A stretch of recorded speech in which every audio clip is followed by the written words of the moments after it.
Hemmo Karja ja Emil Hallberg, eli tutummin Salattujen elämien Janne ja Tale.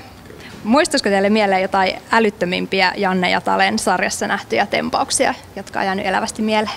Joo, siis ehkä yksi hauskimmista, mitä kuvattiin, niin oli se, kun Janne keksi tehdä Talelle sitten kielikorun.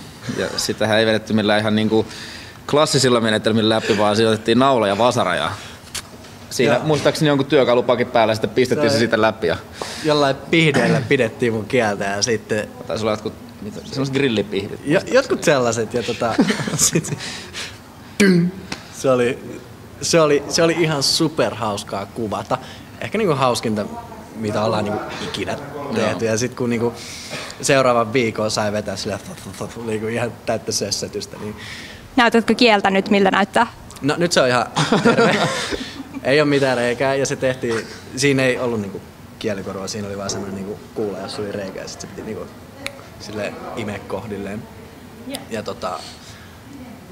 se oli ihan superhauskaa tehdä. Ja sit oli kans se ihan hauska se uimahyppy. Joo. Beachille ja sitten ne naisten bikinit. Mites siinä kävi? No siis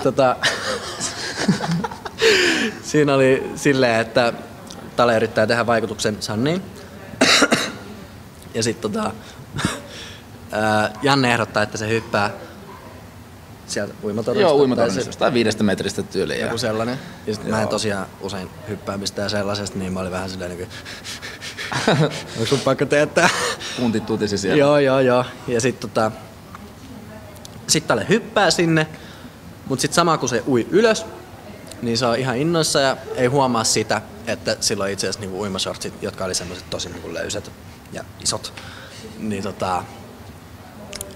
lähtenyt kellumaan jonnekin muualle. Ja sitten tää Sanni tulee just samaan aikaan siihen, kun Tale on menossa hakemaan niitä uimashortseja ja sitten tapahtuu kaikenlaista ja sitten tää kertoo Jannelle, että nyt jee samoin ja sitten Janne on silleen, että mä hoidan tän. Ja tuo tämmöiset naisten pinkit biksut sitten Talelle ja Tale sitten vetää ne siinä jalkaa ja näyttää tosi tyytyväiseltä. Eli bikinikausi avattiin siinä. Joo, kyllä. No ootteko te joskus jekuttanut toisianne jotenkin kuvauksissa? No, mulla oli joku pari viikkoa, mä koitin niinku vähän silleen vaikeuttaa hemmon duunia. Silleen, että mä tein kaikenlaisia ilmeitä aina, kun oli sen suunta. Joo, toi on klassinen, että silloin kun oma suunta ei kuvata, niin siellä toinen on niinku... vetää parhaat ilmeensä kehiin ja katsoo, miten toinen reagoi. Ja sit kun siinä on vaikka joku surullinen kohtaus menossa, niin koitapa siinä sitten näytellä. Mut sä olit paljon parempi silloin. Ihan oikeesti, koska hemmo oli paljon niinku reagoivampi ja silleen niinku eläväisempi. Joo. Eli kiitos tästä sinulle. Niin. Mähän autoin suorastaan.